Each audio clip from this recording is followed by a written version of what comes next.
जो अपने देश यानी सीरिया में राष्ट्रपति बशर अल असद सरकार के खिलाफ जंग छेड़े हुए हैं, अब उन्हें यूक्रेन में बड़ा केमिकल हमला होने का डर है।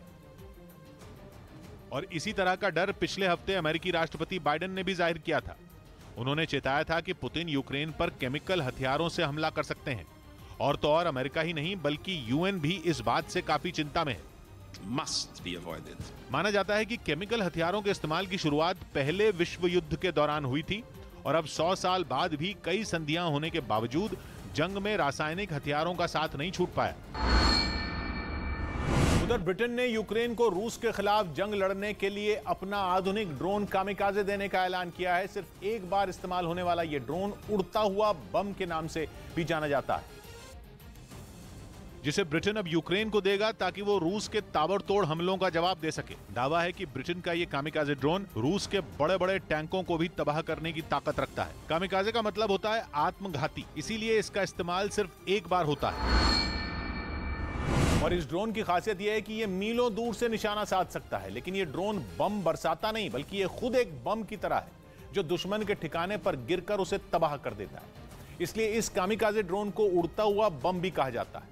और दावा है कि पलक झपकते ही यह ड्रोन दुश्मन के बड़े बड़े टैंकों और तोपखानों को ध्वस्त कर सकता है। रिमोट से कंट्रोल होने वाला यह ड्रोन कैमरों और विस्फोटक से लैस होता है।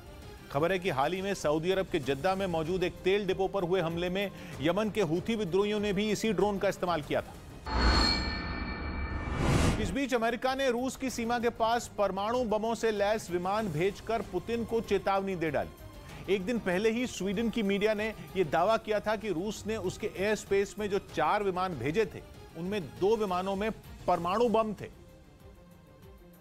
जिसके बाद खबर आई कि अमेरिका ने परमाणु बम बरसाने वाले अपने सबसे खतरनाक विमान B-52 को रूस की सीमा की तरफ रवाना कर दिया। दावा है कि अमेरिका के इस विमान ने ब्रिटेन के कॉट्सवोल्ड एयरपोर्ट से उड़ान भरी, जिसके बाद ये रूस की सीमा के बहुत करीब तक पहुंचा और फिर वहां से लौट आया। परमाणु बम गिराने और आसमान से ही मिसाइलें दागने की क्षमता रखने वाला ये विमान अपने आप में किसी सेना से कम नहीं है और अमेरिका ने इस विमान के जरिए पुतिन को चेतावनी दे दी। साथ ही साफ कर दिया कि रूस की किसी भी परमाणु धमकी का जवाब देने के लिए वो तैयार है।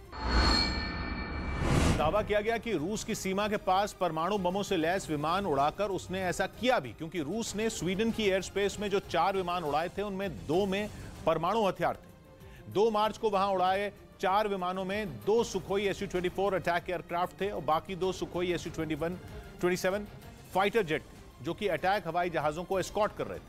अब जो 2 सुखोई Su-24 अटैक एयरक्राफ्ट थे, स्वीडन की मीडिया का दावा है कि उन दोनों में परमाणु हथियार थे। खबर के सामने आने के बाद अमेरिका ने यह बड़ा कदम उठाया क्योंकि रूस के साथ जंग में अमेरिका और स्वीडन दोनों ही यूक्रेन के साथ खड़े हैं।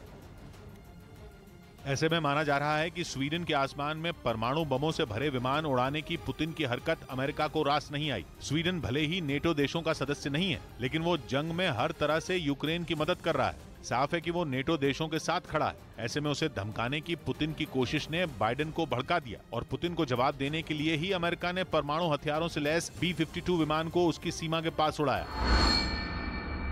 मतलब पुतिन ने यूक्रेन को अपनी मुट्ठी में करने के चक्कर में अपने सैनिकों की जान ही दांव पर लगा दी।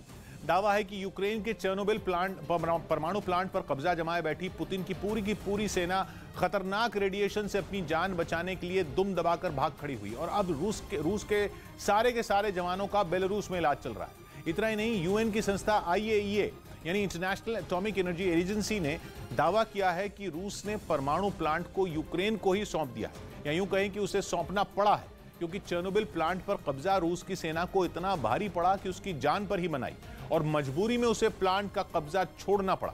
चेर्नोबिल प्लांट पर नजर रखने वाली यूक्रेन की सरकारी एजेंसी के कर्मचारी ने सनसनीखेज दावा किया कि परमाणु प्लांट में घुसकर रूस ने आग से खेलने की कोशिश की और अपने हाथ जला लिए।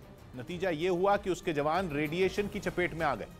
खबर तो यह भी है कि रूसी सैनिकों की तबीयत इतनी ज्यादा बिगड़ गई कि आनन फानन में उन्हें बसों में भर भर कर बेलारूस के गोमिल शहर के रेडिएशन मेडिसिन सेंटर में पहुंचाया गया और अब वो वहां जिंदगी और मौत के बीच झूल रहे हैं।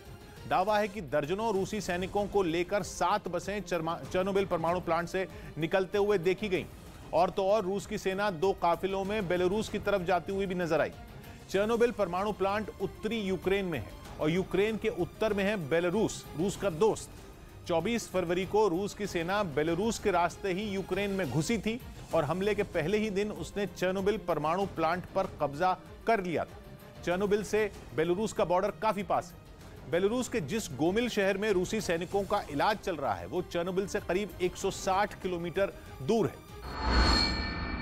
वैसे कुछ दिन पहले ही चेर्नोबिल प्लांट में काम करने वाले यूक्रेन के नागरिकों ने शक जताया था कि वहां कब्जा किए बैठे रूस के सैनिकों के अंदरूनी अंगों में रेडिएशन कैंसर की तरह फैल गया है, क्योंकि 24 फरवरी को रूस की सेना चेर्नोबिल प्लांट के उस हिस्से में घुसी थी जो कि रेड जोन है। मतलब वहां इतना जबरदस्त रेडिएशन है कि वहां जाना मौत के मुंह में जाने के बराबर है। रूस की सेना परमाणु प्लांट के इतने खतरनाक इलाके में घुसी तो घुसी, इस दौरान उसके पास रेडिएशन से बचाने के लिए कोई इंतजाम तक नहीं था। रूस के जवान यूं ही अपनी सेना की आम वर्दी में प्लांट में घुस गए। मतलब वो जोश में होश खो बैठे। इसी वजह से रूस के सैनिकों की बेवकूफी को प्लांट के कर्मचारियों ने आत्मघाती बताया था। इतना ही नहीं, रूस की फौज भारी भरकम टैंक और बख्तरबंद गाड़ियों में सवार होकर चेर्नोबिल प्लांट में घुसी थी। इससे वहां जमीन पर पड़ी रेडियो एक्टिव धूल का ऐसा गुबार उठा कि उसमें सांस लेना रूस के जवानों पर भारी पड़ गया। असल में चेर्नोबिल परमाणु प्लांट वो संवेदनशील जगह है जहां 1986 में दुनिया का अब तक का इतना खतरनाक परमाणु हादसा हुआ था कि आज 36 साल बाद भी वहां से रेडियो एक्टिव पदार्थ लीक हो रहा है। यही वजह है कि साल 2000 में बंद हो जाने के बाद भी चेर्नोबिल प्लांट से निकल रहे रेडिएशन को लगातार कंट्रोल किया जा रहा है। लेकिन यूक्रेन का आरोप है कि रूस की सेना ने प्लांट में खूब उत्पात मचाया, यहां तक कि वो प्लांट की लैब में रखे रेडियो एक्टिव सैंपल भी लूट चुकी है। यही वजह है कि चेर्नोबिल में मची उथल पुथल ने उससे मीलों दूर बसे नॉर्वे यानी रूस के पड़ोसी देश के हाथ पांव फुला दिए। नॉर्वे के रक्षा मंत्री ने अपने नागरिकों को चेतावनी दी है कि अगर चेर्नोबिल पर आंच आई तो उसकी आग में पूरा का पूरा नॉर्वे झुलस जाएगा, क्योंकि हवा के साथ रेडियो एक्टिव पदार्थ नॉर्वे भी पहुंचेगा। इसलिए नॉर्वे ने अपने यहां लोगों से शीत युद्ध के जमाने में बने बंकरों को तैयार रखने को कहा है, ताकि अगर रेडिएशन फैले तो उनमें पनाह ली जा सके। इसके साथ ही लोगों से रेडिएशन से बचाने वाली दवा का 3 दिन का स्टॉक रखने को भी कहा गया। उधर रूसी सेना के मिसाइल हमले से खार्किव में गैस पाइपलाइन को काफी नुकसान पहुंचा। वहां हुए इस हमले की वजह से कई इलाकों में गैस की किल्लत शुरू हो गई, क्योंकि रूसी मिसाइल ने इस पाइपलाइन को पूरी तरह बर्बाद कर दिया। पाइपलाइन में आग लगने के बाद जमीन से लपटें उठती दिखी। बताया गया कि यह हमला इतना खतरनाक था कि इससे इलाके में कई दुकानें भी तबाह हो गईं। इतना ही नहीं, इस जोरदार हमले में वहां खड़ी कई गाड़ियां कबाड़ में बदली नजर आईं। ऐसा ही हाल वहां की इमारतों का भी रहा। रूसी हमले की शिकार हुई ऐसी ही एक इमारत की खिड़की से आग की ऊंची ऊंची लपटें निकलती दिखी। और इस मिसाइल हमले से हुई तबाही के बाद इलाके के लोग दहशत में आ गए, लेकिन इन लोगों ने हिम्मत नहीं हारी और इलाके को पहले जैसा बनाने के लिए उन्होंने घरों के बाहर सफाई अभियान शुरू कर दिया। इस दौरान ये लोग गंदगी हटाने के लिए मिलजुल कर काम करते दिखे। उन्होंने हमले के बाद जगह जगह फैले मलबे को पहले एक जगह इकट्ठा किया, फिर इस कचरे को गड्ढों में दबा दिया ताकि इससे होने वाली बीमारियों के खतरे को कम किया जा सके।